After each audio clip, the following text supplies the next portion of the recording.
오늘은 이삭이라는 인물에 대해서 같이 한번 생각해 보려고 합니다. 오늘 우리가 읽은 본문을 보면 이삭이 농사를 지었다라고 말합니다. 근데 사실 이삭은 원래 농사를 짓는 사람이 아니었어요. 적어도 그의 아버지 때부터 이삭은 소와 양을 키우는, 쉽게 말하면 목축업을 했던 사람이에요.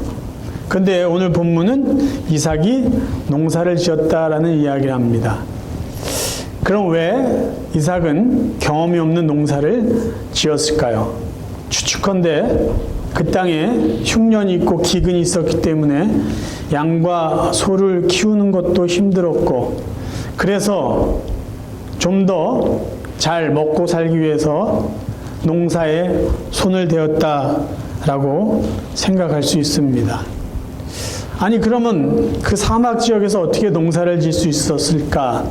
그런데요, 그랄 지역이라는 그 지형을 좀 이해하면은 농사를 짓는 것이 크게 무리가 아니었다라는 것을 저희들이 알 수 있습니다.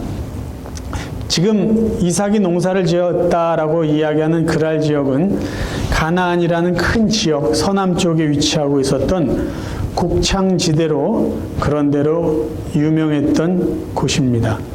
그러니까 농사를 짓기에 부족하지 않았던 땅이라는 것이에요. 자, 목축업을 했던 이삭이 기근이 들고 흉년이 들어 농사라도 지어보겠다고 그랄에서 농사를 지었습니다. 그런데 농사를 짓던 소와 양을 키우던 물은 굉장히 중요한 것이죠. 그래서 이삭에게 있어서 우물은 반드시 있어야만 되는 아주 중요한 것이었어요. 자, 오늘 우리가 살펴보고자 하는 것은 이삭과 우물의 그 이야기 속에서 생겨나는 사건들입니다. 그 속에서 어떻게 이삭은 하나님과 이웃과의 그런 관계를 맺었는지 오늘 같이 한번 살펴보겠습니다. 첫 번째, 이삭은요, 우물을 양보합니다. 그 귀한 우물, 물을 얻을 수 있는 우물을 이삭은 양보를 해요. 자, 본문을 보면, 창세기 26장을 보면은 이삭과 그의 종들은 최소한 4개 이상의 우물을 팠다라는 것을 저희들이 알 수 있어요. 우물을 4번 이상 팠어요. 4개 이상. 자, 창세기 26장에 있는 내용을 중간중간 읽어드릴게요. 18절입니다. 그 아버지 아브라함 때 팠던 우물들을 다시 팠으니, 21절. 또 다른 우물을 팠더니, 22절. 이삭이 거기서 옮겨 다른 우물을 팠더니, 25절. 이삭의 종들이 거기서도 우물을 팠더라. 처음 이삭이 우물을 판 거는 아버지가 옛날에 팠던 우물들이라고 되어 있어요. 거기서 우물을 팠고, 또 다른 데 가서 우물을 파고, 또 다른 데서 우물을 파고, 또 다른 데 가서 우물을 파요. 쉬운 일은 아니었을 것입니다. 쉬운 일은 결코 아니었을 것이에요. 그런데 이삭이 왜 이렇게 우물을 여러 번 팠을까요? 크게 2가지 이유로 볼 수 있어요. 하나는 사람들의 시기 때문이고요. 또 하나는 그들의 시기에도 불구하고 사람들에게 양보할 수 있는 마음이 있었기 때문에 이삭은 여러 차례 우물을 팔 수 있었어요. 본문을 다시 한번 읽어보면서 이삭이 우물을 많이 판 이유를 한번 살펴봅니다. 26장 14절부터요.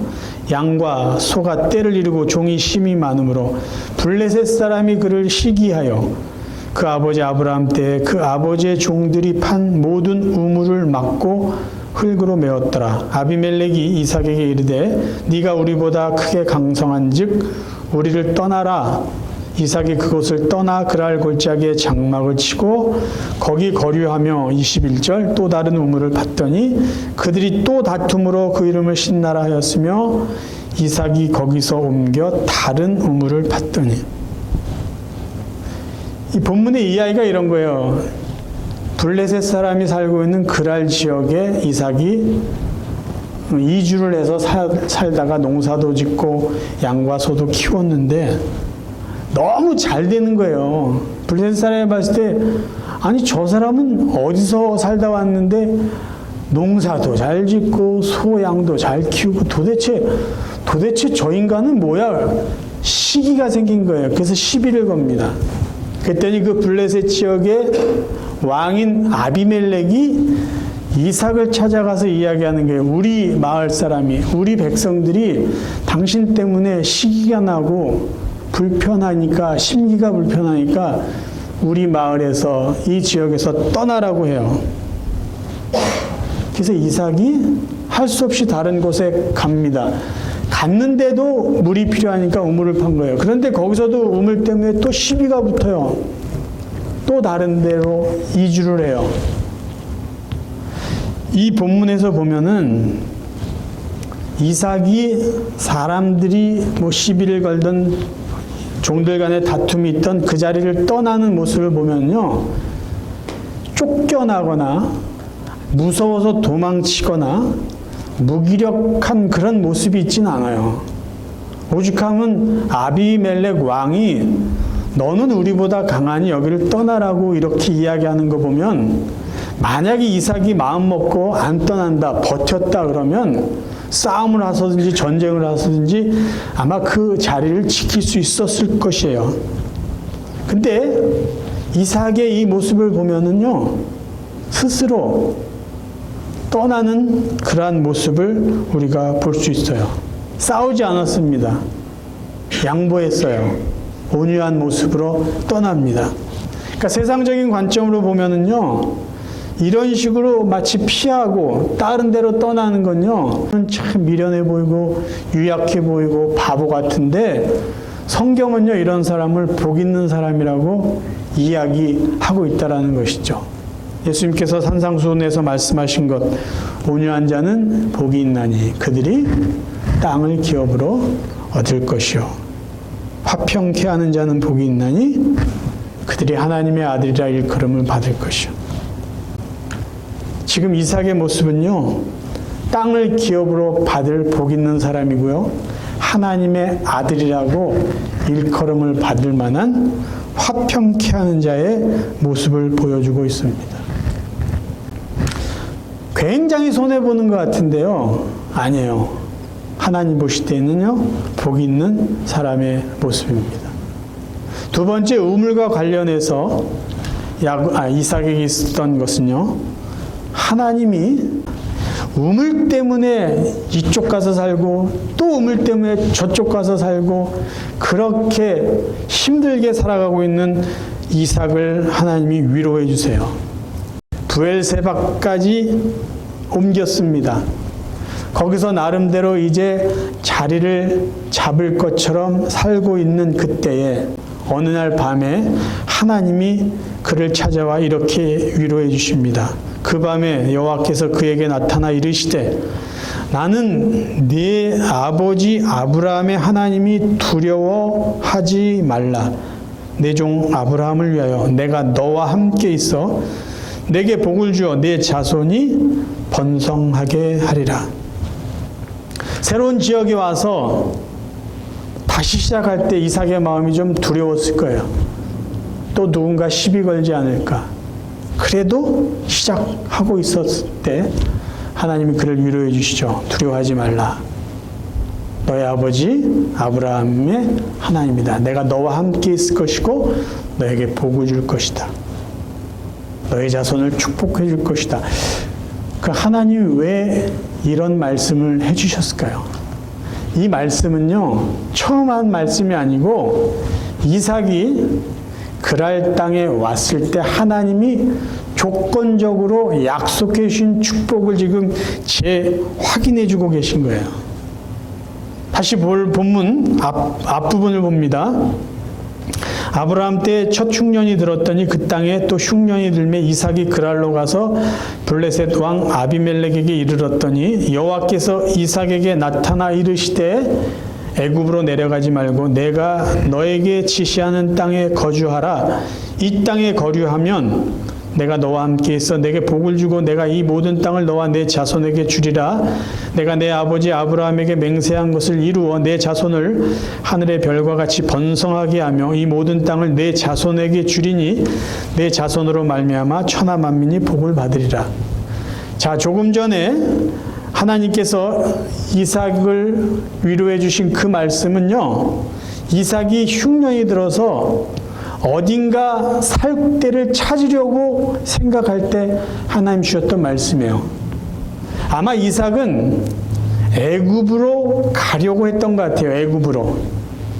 애굽으로 가려다가 그랄 지역에 잠깐 머물렀던 것 같아요. 근데 그때 하나님이 이삭에게 나타나서 말씀하신 거예요. 애굽으로는 가지 말라. 그리고 뭐라고 말씀하셨냐면요, 3절이에요. 이 땅에 거류하면, 지금 네가 머물고 있는 이 그랄 땅에 거류하면 내가 너와 함께 할 것이고 내가 너를 축복해 주겠다는 거예요. 아브라함에게 약속하신 그 축복을 이삭에게도 동일하게 해줍니다. 중요한 것은요, 이삭은 애굽으로 가지 않았다는 거예요. 그리고 지금 그랄 땅에서 불편함에도 불구하고 사람들 때문에 여기저기 옮겨 다녀야 된 그런 수고를 해야 됐음에도 불구하고 그 땅을 떠나지 않았다는 거예요. 하나님이 약속하신 그 조건을 이삭이 그대로 순종했어요. 지도를 하나 보여드릴게요. 여러분, 이 지도 왼쪽 밑이 그 파란색 경계선이 애굽이에요. 이삭은 애굽으로 내려가지 않았어요. 자, 그리고 제일 밑에 부엘라 헤로이라고 되어 있는 것이 이삭이 아내 리브가를 만난 곳이에요. 그리고 그랄, 두 번째 번호 2번 써 있는 그랄에 가서 농사도 짓고 거기서 정착을 했다가 우물 때문에 떠나요. 그리고 그 옆에 그랄 골짜기로 갑니다. 그 다음에 또 우물 때문에 문제가 있어서 그 아래 르호봇이라는 곳으로 가요. 그 다음에 약간 오른쪽 위 브엘세바로 갑니다. 이 브엘세바에 있을 때 하나님이 나타나신 거예요. 그런데 하나님께서 말씀하신 이 땅의 거하면이라는 이 땅이 어디냐면요, 그랄이라는 작은 땅을 의미하는 것이 아니라 가나안이라는 그 전반적인 땅을 의미하는 것이에요. 이렇게 해석하는 분이 칼빈을 비롯한 몇몇 학자들입니다. 그러니까 지금 이삭은요, 하나님이 말씀하신 그 땅에 거하면, 이 땅에 거하면이라는 가나안 땅에 거하면 내가 너에게 약속한 복을 주겠다라는 것을요, 지금 지키고 있었던 것이에요. 불편하잖아요. 여기 가서 사는데 이 사람 저 사람 시비 걸어요. 그러면 이삭이 처음 생각했던 대로 애굽으로 가버리지, 그래도 되잖아요. 근데 이삭의 마음에는 뭐가 있었을까요? 이 땅에 거하면 이라는 그 하나님의 약속을 기억했던 거예요. 그러니까 하나님이 이삭의 모습을 보니까 여기저기 옮겨가야만 되는 그런 번거롭고 수고로운 시간들을 보냈음에도 이삭은 그 지역을 벗어나지 않았다는 것이죠. 그래서 하나님이 그에게 나타나신 거예요. 그래, 잘했다. 내가 너에게 얼마 전에 약속한 그 약속, 그 축복을 내가 다시 너에게 확인시켜 준다. 너는 그러한 복을 받을 것이다. 그게 지금 하나님이 다시 이삭에게 나타나서 축복해 주시고 이삭을 위로해 주시는 말씀이에요. 저희들은요, 좋은 일이 있을 때는 하나님의 뜻이다, 하나님의 축복이다라고 이야기하고 감사하다가요, 갑자기 안 좋은 일이 생기면요, 이건 하나님의 뜻이 아니야. 그리고 지금 여기 있는 거는 뭔가 하나님 뜻이 아닌 것 같아. 뭔가 다른 데를 가야 될 것 같아. 다른 일을 해야 될 것 같아. 뭔가 여기서 빨리 벗어나야 될 것 같아. 우리가 이런 식으로 자꾸 생각해요. 너무 빨리, 조급하게. 근데 이삭은 그렇지 않았어요. 힘들고 편한 것을 가지고 하나님의 뜻으로 평가하지 않았다는 것이죠. 하나님의 말씀을 붙잡고 삶의 모든 환경들을 버티고 인내해 나갔던 거예요. 삶의 환경을 가지고 하나님의 뜻을 평가하지 않았고 하나님의 뜻, 하나님의 말씀을 가지고 이 땅의 삶을 살아갔던 사람이에요. 그래서 그런 이삭을 하나님이 약속하신 대로 축복해 주신 것이다라는 말씀입니다. 세 번째요, 아비멜렉이 이삭을 찾아옵니다. 아비멜렉이 이삭을 찾아요. 브엘세바에 가서 사는데 어느 날 갑자기 뜻밖의 손님이 와요. 그 손님은 얼마 전에 그랄 땅에서 떠나라고 말했던 아비멜렉 왕이에요. 이삭도 뜻밖이었을 거예요. 그 왜 왔냐고 물어봅니다. 자, 그 본문을 같이 한번 읽어볼까요? 창세기 26장 26절입니다. 아비멜렉이 그 친구 아후삿과 군대 장관 비골과 더불어 그랄에서부터 이삭에게로 온지라. 이삭이 그들에게 이르되 너희가 나를 미워하여 나에게 너희를 떠나게 하였거늘 어찌하여 내게 왔느냐? 그들이 이르되 여호와께서 너와 함께 계심을 우리가 분명히 보았으므로 우리의 사이 곧 우리와 너 사이에 맹세하여 너와 계약을 맺으리라 말하였노라. 이제 너는 여호와께 복을 받은 자니라. 동맹을 맺자고 온 거예요. 떠나라고 쫓아낼 때는 언제고 이제 와서 동맹을 맺자는 거예요. 그 당시 그 블레셋 지역, 그랄 지역에 있는 블레셋 지역의 왕이 아비멜렉이었는데요. 큰 나라의 왕은 아니지만 그래도 나름대로 부족을 이루고 있었던 왕이에요. 한 나라의 왕이 개인을 찾아와서 동맹을 맺자라고 한 것은요, 이 개인의 어떤 역량이나 능력이나 그것이 어느 정도라는 것을 우리가 짐작할 수 있지 않습니까? 1대1 개인으로 맺은 계약이 아니에요. 그러면 아비멜렉이라는 왕은 군대 장관까지 거느리고 와가지고 이삭에게 동맹을 맺자라고 한 그 저희는 그 밑바탕에 무언가 있을 거 아니에요. 왜 어떤 개인을 찾아서 왕이 동맹을 맺자고 했을까요? 그 근거가 어디에 있을까요? 28절에 있습니다. 그들이 이르되 여호와께서 너와 함께 계심을 우리가 분명히 보았으므로. 그러니까 이삭 한 사람을 본 게 아니라요, 이삭과 함께하는 여호와 하나님을 그들이 보고 깨달은 거예요. 어떻게 알았을까요? 아니, 저 사람은 하는 것마다 뭔가 되는 거예요. 아니, 흉년에 어떻게 농사를 저렇게 잘 져요? 그리고 양과 소가 어떻게 점점 잘 번식을 해요? 그리고 더 놀라운 경험을 했잖아요. 아니, 저 사람은 손해보는 것 같은데, 아니, 우물을 양보하고 자꾸 떠나요. 이 사람이 가서 시비 걸고 뭐라 그러면요, 아무렇지도 않게 또 떠나요. 그런데 가는 곳마다 또 우물을 파는데 물이 나와요.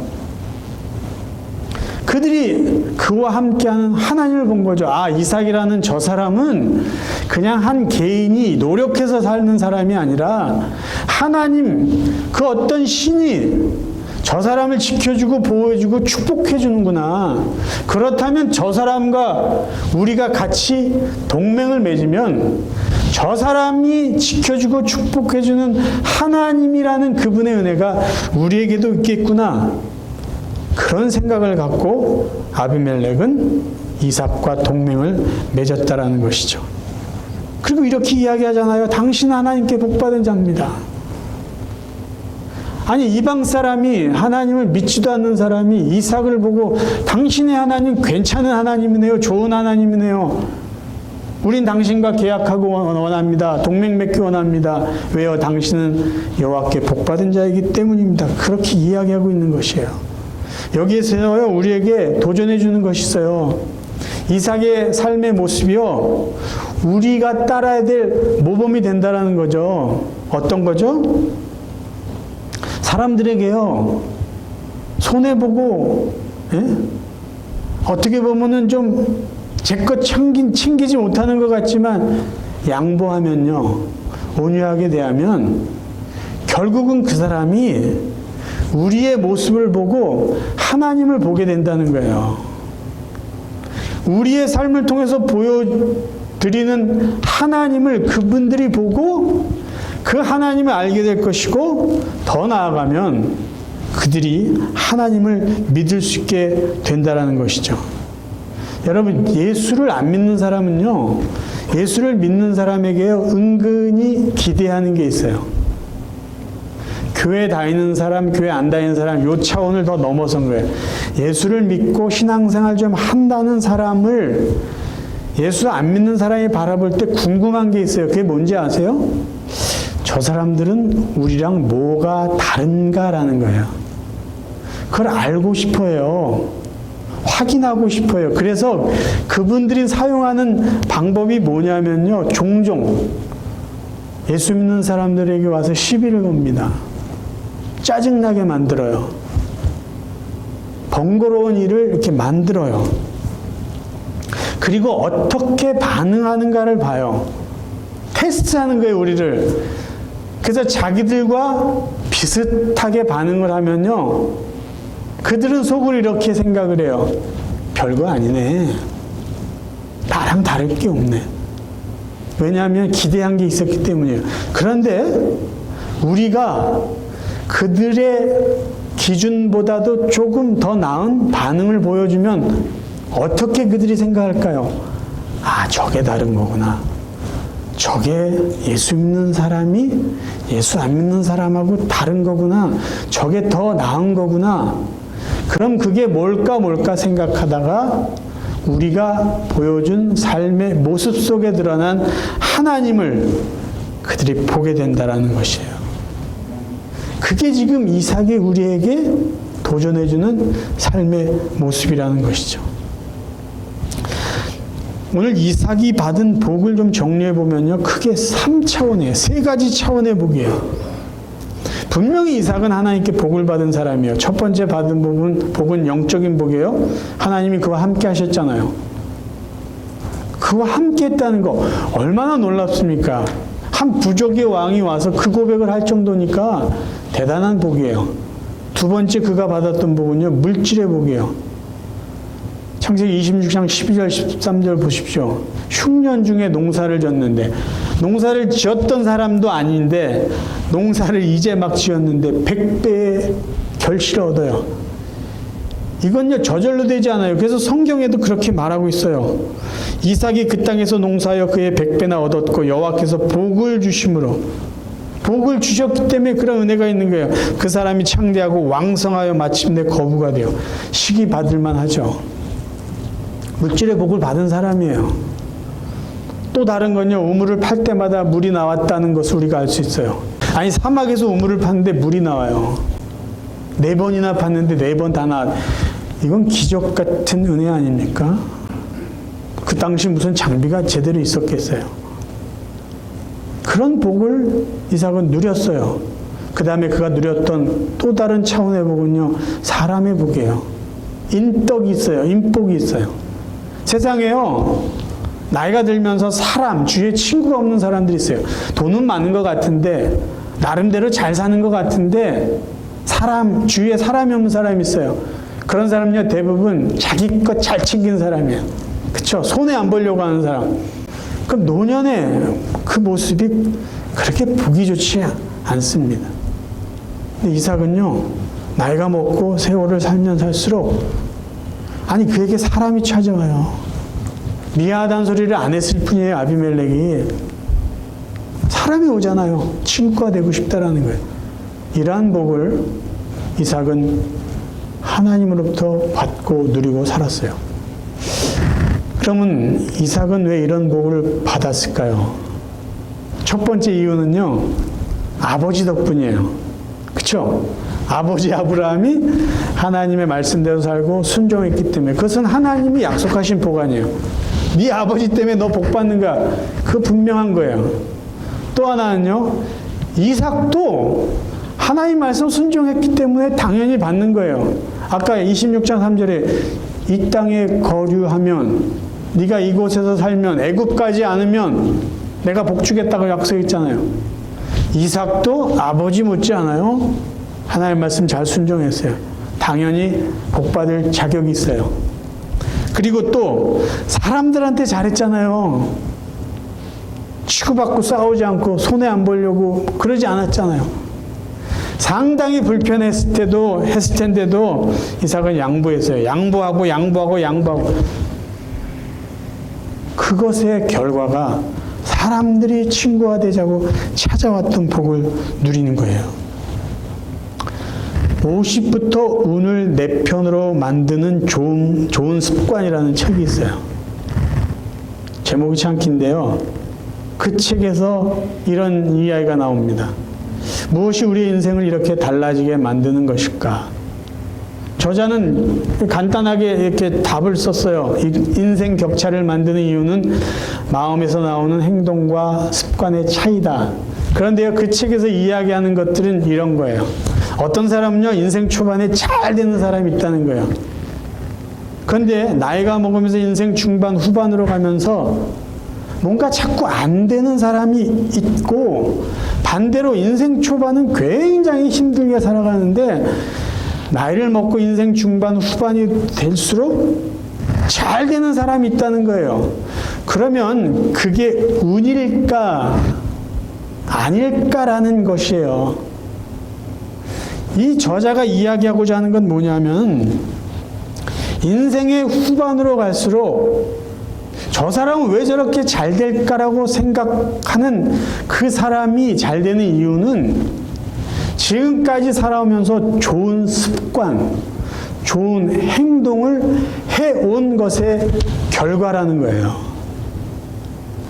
좋은 삶의 습관, 좋은 믿음의 습관이 쌓여서 인생의 후반전에 왔을 때 그것이 복이 된다라는 말씀이에요. 그러면 이삭이 복받은 거를 우리가 이런 관점을 한번 볼까요? 이삭은요, 믿음의 좋은 습관이 있었어요. 우리가 지난번에 살펴봤잖아요. 아버지가 자기를 결박해서 불에 태워 죽이려고 했을 때 순종했어요. 어렸을 때부터, 젊었을 때부터 그는 믿음의 좋은 삶의 모습이 있었어요. 나이가 들어서 지금 이삭의 나이는 60이 훨씬 넘었습니다. 지금 26장의 배경은. 나이가 먹으면서도 그 믿음의 습관들이 계속 쌓여갔어요. 과정이 쉽진 않았지만요.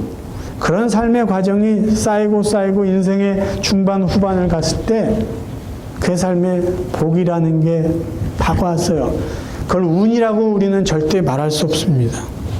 그건요, 평소에 사람들과도 좋은 삶의 습관을 보여줬어요. 양보하는 것, 온유하게 대하는 것. 그 삶의 모습에, 그 습관에 좋은 열매들이 인생 후반전에 드러나게 되었다라는 것이죠. 제가 금요일날 아침에 베드로전서 말씀을 묵상하면서 깜짝 놀랐던 게 있어요.